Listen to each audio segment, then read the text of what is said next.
What's up, cool cats and kittens? It is Uncle Mad, Nephew P. We are here live.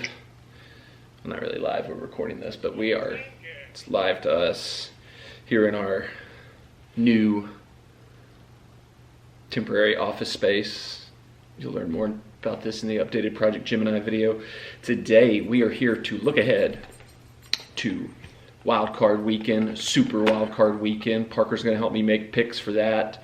Then we're going to throw it over to the Cats. They're going to make their big play for the College Football National Championship game. I got the buzzer. Parker's got the buzzer.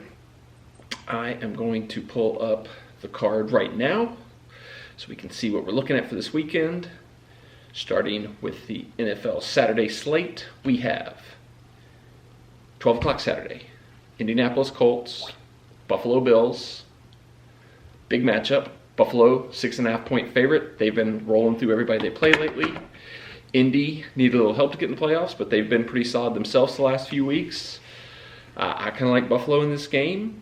They've been demolishing everybody. 6.5. You normally would think that'd be a big number for a playoff game, but I don't think so in this situation. I think they probably stomp the Colts, but this also feels like it could be kind of a trap game because I would almost expect that number to be a little higher. I kind of thought that'd be around a 8-9 type number, so I don't know if that 6.5 is a trap. I don't know what's going on there, but I like the Bills 6.5. I've actually, full disclosure, I've already got that in a teaser with the Bucs game to kind of bring that number down to make me a little more comfortable with that. But for that game on its own, Parker, what do you think? Buffalo. We've got Buffalo locked in on that one.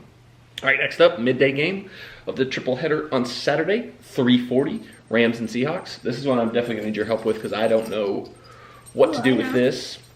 Seattle seems like the easy pick. They're only a 3.5 point favorite, though. That's kind of an odd number considering the Rams may be playing a backup quarterback in John Wofford. Even if they're not, Jared Goff hasn't exactly had a season to write home about. You would think this would be a comfortable game for the Seahawks, but they've kind of been getting by lately. I don't know if that's why it came down because they've kind of had a slower second half of the season. I could go either way on this one because I think Seattle wins the game, but it could certainly be a close game. So 3.5, is that too big of a number? Do they only win this game by 1 or 2? I don't know. What do you think? Seahawks. Seahawks it is. We've got 2 picks in the books. Last game of the Saturday slate. This one feels easy. I jumped on this one super early. As soon as the line went live last Sunday night, I got Tampa Bay at 7 on the dot. I put way too much money on it, so it's surely going to backfire. But I'm glad I got it when I did because since then, the line has now moved to Tampa Bay by 8.5. Wait, which ones are these? This is the Tampa Bay Buccaneers against the Washington Football Team. They don't have a name. They're just the Washington Football Team from Washington, D.C. I'm not 100% sure.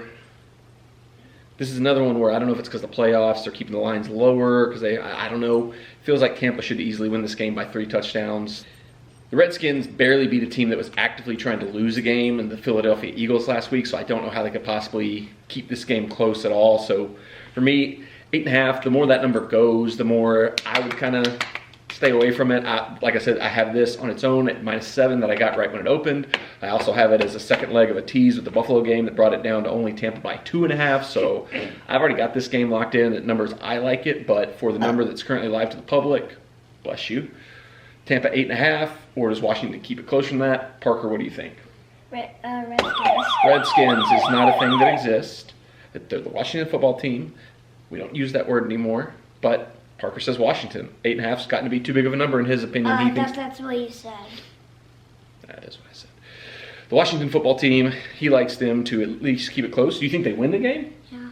You think they win the game? Yeah. Hey, I'm going to tell you right now, if you're riding with Parker, don't even waste your time with the number. Go straight Washington money line because he says that's a winner. It is. Interesting. All right, what else we got here? Let's see we're going to Sunday now. Now this one right out of the gates, you know me. I'm not betting this game. I never bet Titans games. It only leads to like double, triple heartbreak no matter what I do. So no bet for me on this one. I've already stated on a live stream earlier this week that if I was going to bet, I would take the Titans. I got a good idea. It was at 4.5 when I said that on the live stream on Tuesday. I think the number, a lot of people must be hitting the Titans number because it's dropped down to Ravens are now only a 3-point favorite. Wait, the Titans play? Yeah, which means you got them as a 3-point favorite. It's the Titans' home game. Vegas usually gives 3 points to the home team, so neutral site. These teams matched up.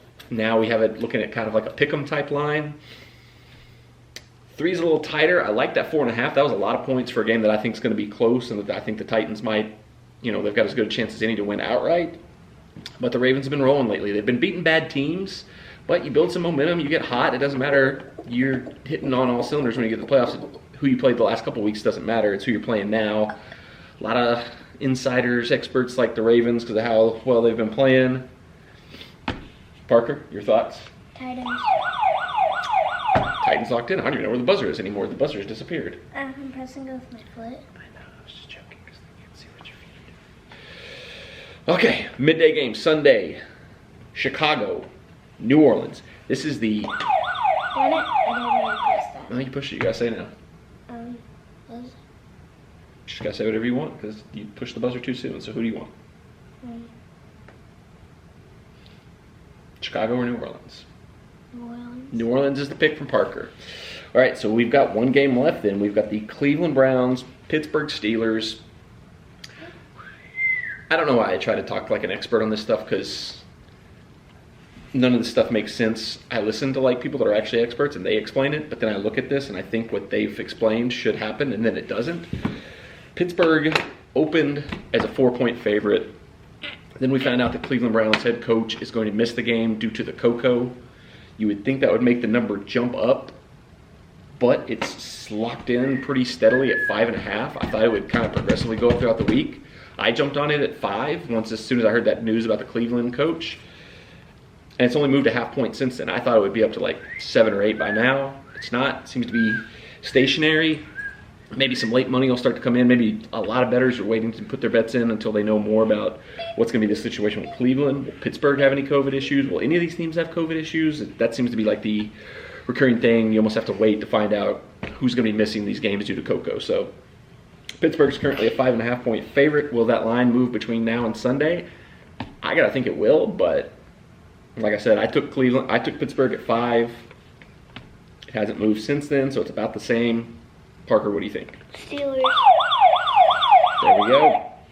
All right, so those are the official picks that we've got from Parker for the NFL weekend ahead. Thank you, Parker, for your help there. Bet responsibly. Follow or fade. Do what you think. We're going to throw it over. The final Cats college football picks. College football national championship game. Alabama, Ohio State. Take it away, Cats. Right now? No, I'm going to film it later, and then I'm just going to cut it together to where it's that part. Okay. That's how this works. Okay, so now it's time for the most important college football pick of the season, the College Football National Championship game. We've got our foolproof cat betting device here. One side for Ohio State, one side for Alabama. Let me actually look at what the current spread is. See what we're looking at here. We have got, wow, Bama is only, that can't be right. Is that true? Maybe. They're only a 7.5 point favorite. I thought it would be more than that. I guess Ohio State's performance and Clemson got them a little bit closer. So we've got Ohio State plus 7.5, Bama minus 7.5. Toby only picks winners. I'm gonna go find him. All right, here we go. Time for Toby to pick our final winner of the season. That was easy. Toby has selected Ohio State. Final college football pick of the season. Lock it in. Ride with us. Follow or fade. I'll go get one. As always, we don't need Larry. We're done. There's only one game. As always, don't stand so close to me and bet responsibly. Circle cats and kittens.